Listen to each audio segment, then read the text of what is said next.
Ah. Oh no. It's this game. The game with the loot boxes. No. This game did turn itself around, but only fairly recently. I bought Battlefront II for the price of a premium Subway sandwich, and when I bought it, it was difficult to enjoy, much like a Subway sandwich.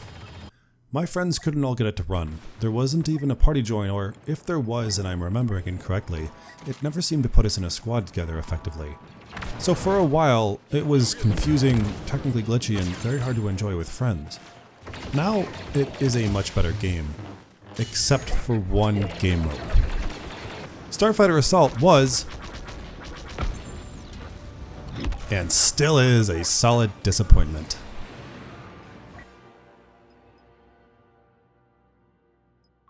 Credit where credit is due, the game is attractive, it looks very good, and it sounds correct.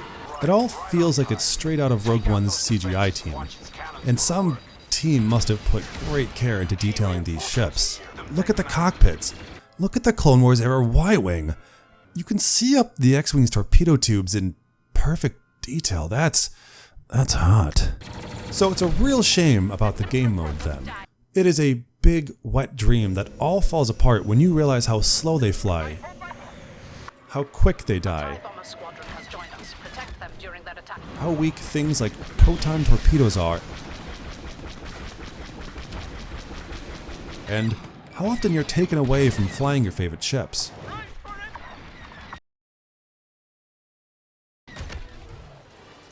It's a shallow, unrewarding, and hard to enjoy game mode because it's a dogfighting game.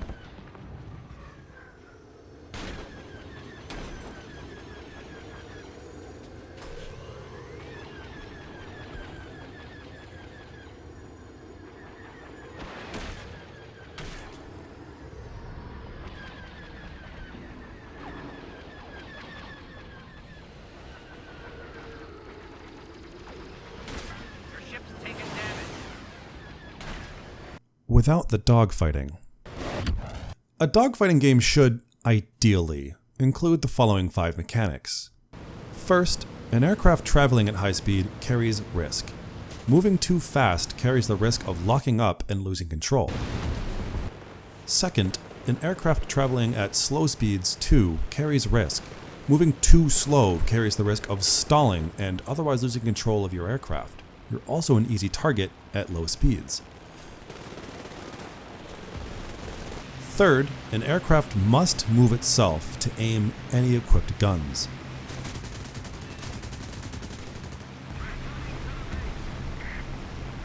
Fourth, an aircraft can survive without critical components. Many times winning or losing a dogfight doesn't end in outright obliteration of your or their aircraft, but rather forcing you or them to disengage and land for repairs. And fifth, an aircraft's ability to disengage is equally important as its ability to engage.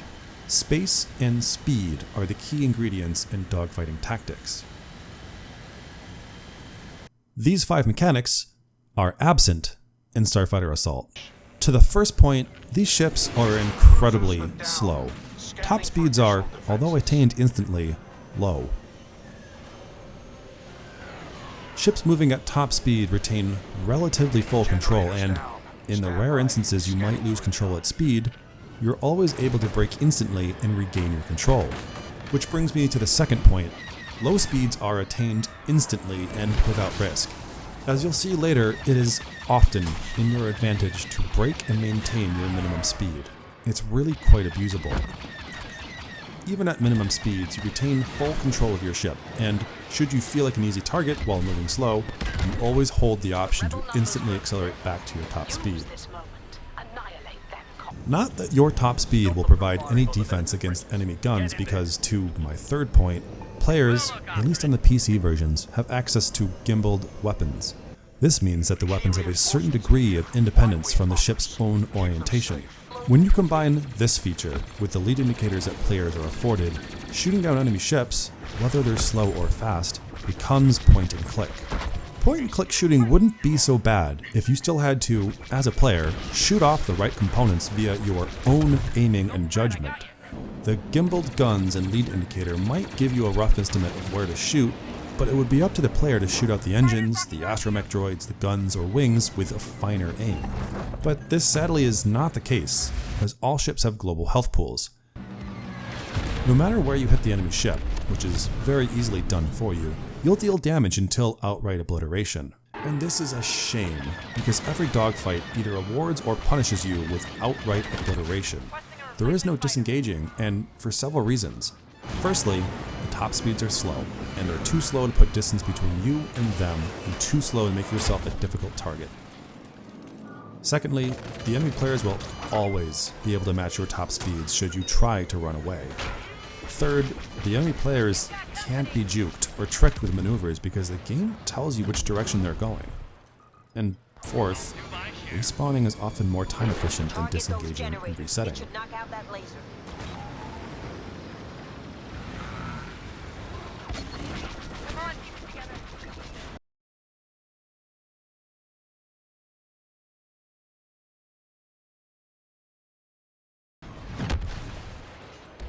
Because the required dogfighting mechanics are absent in Starfighter Assault, the available dogfighting tactics and gameplay aren't viable either.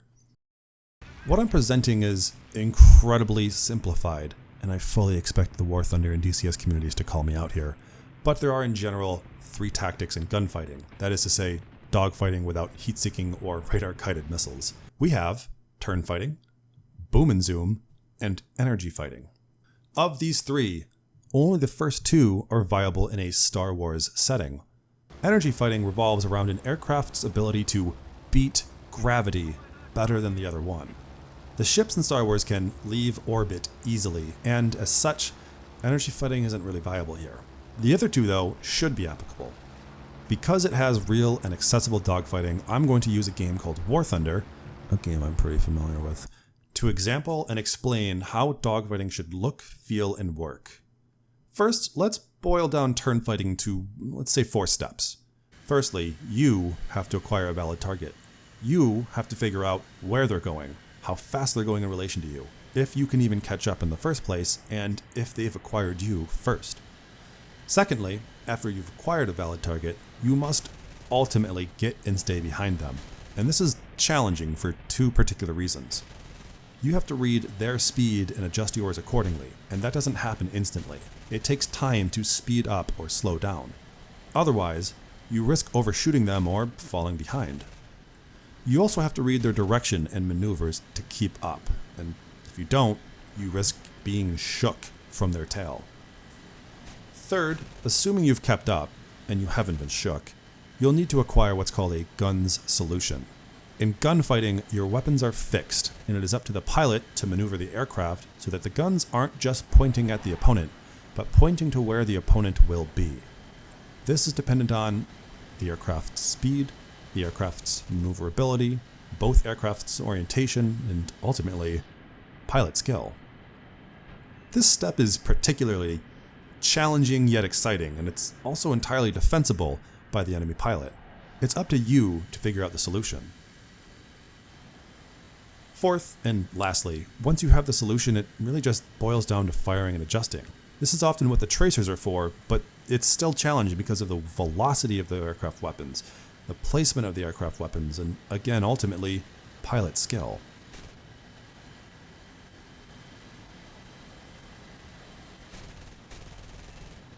Each of these steps are challenging yet rewarding, and ultimately, all in the control of the pilot's dogfighting skills. The satisfaction and the dopamine from winning a fight stems from the knowledge that your observations, your reactions, your plans, and your skill produced in a kill. The best part is that no 2 dogfight is the same. The outcomes are immeasurably varied, whether you win or lose, and whether you win by outright obliteration or by forcing a retreat. Whereas WarThunder provides an accessible yet accurate and in-your-control dogfighting experience, Starfighter Assault does everything for you. To the first point, because maps are relatively small and the spawns and objectives are all tightly clustered together, it's very easy to figure out where the enemy is. Especially because of the clustered spawns and objectives, you're always both behind and in range of enemy players.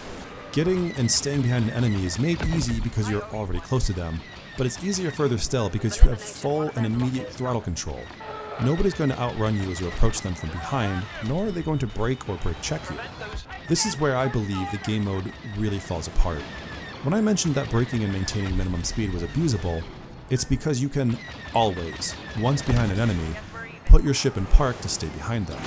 Should they try to run away from your parked ship, you can instantly accelerate to match their top speed. Acquiring a gun solution by yourself was already made inherently easy by the slow top speeds and the unfettered throttle and ship controls. Now, add a free and instantly generated lead indicator to take all the guesswork out of figuring out a gun solution. Now, add on top of that the gimbaled weapons element, which means you don't have to worry about your ship's orientation, only your mouse cursors. Now, with your gimbaled weapons facing the slow and lead indicated target, you don't even have to adjust your fire. Spam enough shots into the ship's center mass, and as long as you hit the ship, the game counts everything as damage and progresses the fight towards the inevitable and forced outcome of outright obliteration. Unlike in WarThunder, none of these steps are challenging or rewarding, and it's because everything is done for you. All of these fights are, largely, the same fight repeated ad nauseum. I don't really remember any of these fights from any of these clips, save the egregiously odd clips I used to highlight certain points. So the rich complexity and the variety of turn fighting isn't present in Starfighter Assault, but what about the other tactic? The other viable tactic, boom and zoom, or booming and zooming, is a lower risk tactic based on exploiting high speed and your aircraft's ability to both compress and expand the space between you and the target. It was a tactic developed to combat aircraft like the ultra-agile Japanese Zero fighter. Like we did with turn fighting, let's boil boom and zooming into 4 steps. Firstly, you have to build up speed, which takes time, and space. In real life, space is really translated here into altitude. Pilots can always trade altitude for speed, and enemy aircraft at lower altitudes are always at a disadvantage. With your speed and space built up, you're looking to acquire certain kinds of targets, namely slow targets, targets unaware of you, targets who are fast but moving in a relatively straight or simple path, or an isolated target away from other defenses and assistance. With your speed, space, and target figured out, you carry what's called the boom, which is really just a fancy way of saying dive at high speeds in the target and make a pass. The gun solution window here is much smaller and therefore the stakes are higher. Regardless of if you hit the target with your boom, you can then carry your speed and put distance back between you and the target, the zoom. Like with turn fighting, each of these steps is challenging, rewarding, and ultimately in player's control.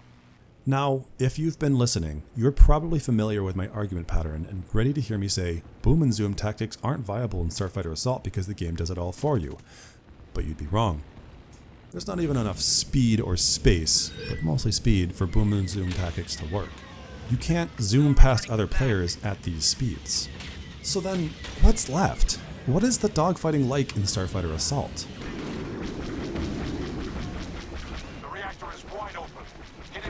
Well, what's left feels a lot like a Call of Duty team deathmatch, but dogfighting feels like a first-person shooter. You spawn, you start sprinting towards the enemies. If you see somebody, you slow down and aim, shoot, and then sprint away. And you repeat this until you either run out of time or are killed yourself. You spawn. Looks like you've almost got them beat. Fine by me. You start sprinting towards the enemies. Taking him down. If you see somebody, you slow down and aim, shoot, and then sprint away. And you repeat this until you either run out of time or are killed yourself. If you watch enough footage here, or go and play the game mode enough in your own time, you'll realize that you're not playing a dogfighter, you're playing a first-person shooter. None of the fights you'll run into will be challenging, rewarding, or really memorable.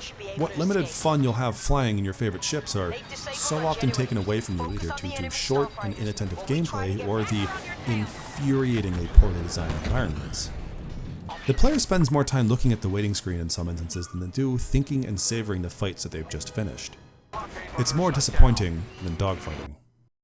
Okay, let's ignore the PvP part of the game mode. Let's look at the objective design and gameplay. That, in theory, could be a lot of fun. Dropping proton warheads on foreheads should be fun.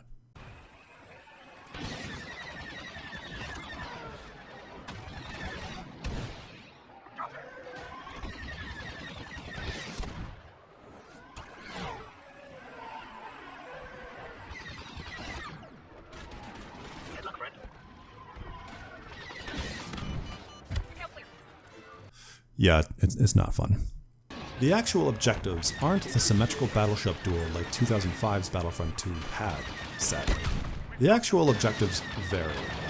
There's a vague point-based system that rewards kills and destroying smaller sub-objectives and tackling flashpoint objectives. I'm actually not quite sure. That last detail though, tackling flashpoint objectives, bothered me the most. It's most often a flight of bombers coming in for a bombing run. They fly in groups, are highlighted, and incredibly slow. Slower than your minimum speeds are often, and they're defenseless. For a situation that should look and feel like a high-stakes and high-speed bomber formation intercept, it plays out boring and disappointing. Instead of maxing out your top speed and making high-stakes passes while avoiding incoming defensive fire, like how a real bomber intercept fight should go, you end up lazily parking behind them and dishing out DPS until they're dead. It's a total letdown. I'm having trouble focusing while explaining the game mode's objective design here. You're ultimately either attacking or defending. If you're attacking, you're just shooting into large damage sponges until something breaks and the game tells you to do something else. The maps and spawns are close together enough where, when you die while shooting the sponges, it is often just as time efficient to respawn and try again.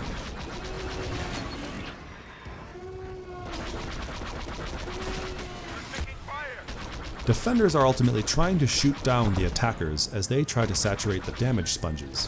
I think defending is, perhaps, one of the most unrewarding parts of the game mode design. The defending players are tasked with the insurmountable burden of constantly swatting away the attackers, and it feels like swatting away mosquitoes. No matter how many times you swat them away, there is always more. It's wholly unsatisfying and always feels out of your control. There is no reward of space or time provided for destroying attackers. You can clear a whole screen of attackers only for them to all spawn in 20 seconds right in front of the objective again. The game mode denies the defending players any time or space to breathe, and the experience is almost entirely reactive. No! No! Yes! Yes! Yes! Yes! Yes! Yes! Yes! Players need space, and players need time. I've stated a few times here that the fights in Starfighter Assault aren't memorable, and it's because the players don't have the space or time to think. I can't stress enough how entirely reactive the gameplay is. It's a series of chain reactions only broken up by player death and spawn animations. There ideally should be enough space and time for players to make observations and discoveries, and for players to ask and answer questions during an encounter. If the lack of speed and space are the first 2/3 of the problem, then the potency of the ordinance is the last third here. If the objectives are all damage sponges, then the torpedoes and missiles we're hucking at them are potatoes. Here's a clip where 3 TIE bombers are lazily spamming at the enemy gunboat objective. Although it's a gunboat, it poses no real threat to the bombers, so there's very little at stake. The only threat there to the bombers are other players. And although it looks goofy and uninspired, this is actually the optimal method of destroying enemy objectives. Standing on the brakes and holding the trigger until you or the objective dies. Now let's examine a couple of examples from WarThunder. To be transparent, in this scene, the gunboat in the picture is actually a player-controlled gunboat, but the comparison remains valid. These gunboats are absolutely bristling with armaments, and as such, the stakes are much higher, but so is the potential excitement. First, you'll see that I'm afforded some space and time here, and that allows me to observe the battlefield and answer a few questions. Just from this picture, I've discovered a few things. Firstly, nobody's contesting my space. Secondly, I'm carrying enough speed to make a getaway in case I miss the target. And lastly, the enemy corvette isn't looking at me. The game didn't tell me any of this. I discovered and figured all of this out myself, which makes this ensuing rocket strike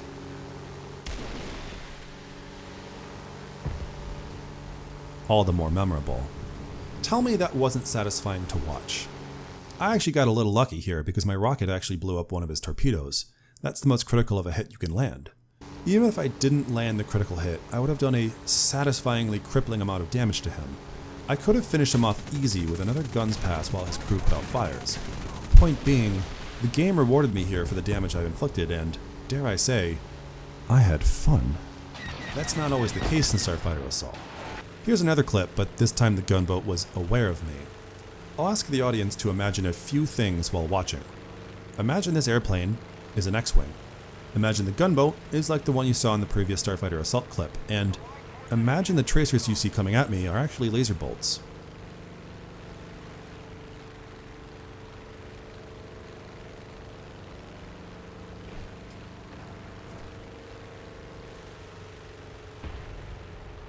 Again, tell me that wasn't satisfying to watch. I, and you probably too, enjoyed watching this clip because of the space and the time afforded around the engagement. Here's a clip where my bomb missed. Even though I missed, I still enjoyed the attempt because I was afforded some space and time to make discoveries and answer questions. Why did I miss? What happened there? The ordinance is ultimately powerful enough that I am incentivized to try again because I know the potential reward is there. For a game mode that I'm criticizing for being too slow, I'm shocked at how poorly paced Starfighter Assault is. Starfighter Assault needs to be faster and the stakes need to be higher. To be clear, I'm not arguing that Starfighter Assault needs to just be WarThunder but in space with lasers. There are several ways to engineer this game mode towards a properly designed dogfighter. The game mode could honestly keep everything the same, but with substantially higher top speeds and some more powerful ordnance, and it would feel better. More speed would empower the players to be able to create more space and therefore time for themselves. Or conversely, the game could retain its slow speed and low weapon damage, but remove its gimbaled weapons and lead indicators, and it would still be better. The increased control and time to kill would again create more time and space for the player, and especially during dogfights. Biplane gameplay in WarThunder is actually an example of slow speed but hyper agile dogfighting done right, and really, the only difference in flight models between the two game modes is fixed weapons and a proper acceleration and deceleration rate. Actually, the arcade game mode in WarThunder is a great example of how Starfighter Assault could have been. Arcade hyperbolizes flight models and grants extra maneuverability and engine power, but the required mechanics are still in play. The risks of high and low speeds are present, the weapons are still fixed, there's component damage, and players can disengage and often even land to repair. All of that with lead indicators. The lead indicators aren't game-breaking here because the player still has to wrestle with the aircraft and figure out the ballistics themselves and figure out the gun solution themselves.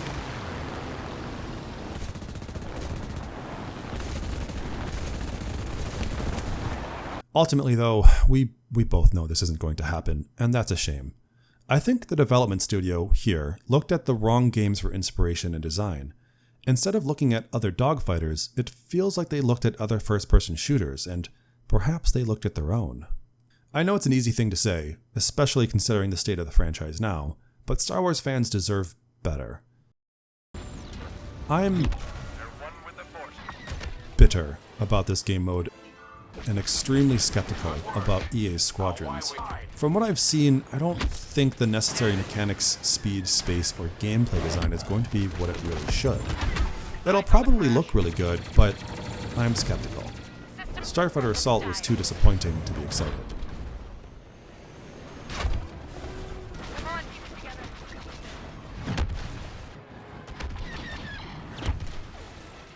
If you've stuck around, thank you. I've been working on this script on and off for the better part of 2 years. I have 4 fully fleshed out scripts that I had to toss out to get here. Now, with this game out of the way, I'm looking forward to producing video essays on these games too. I'd also like to acknowledge the other creators who I take heavy inspiration from. I'd like to acknowledge Mandalore Gaming, whose writing quality and voice work is what I strive towards. I'd like to give a shout out to Examined Life of Gaming, whose ideas and his way of analyzing games is something I absolutely adore. Nakey Jakey, of course, whose argument pattern I think you'll find that I follow in a lot of cases because I think it's fantastic.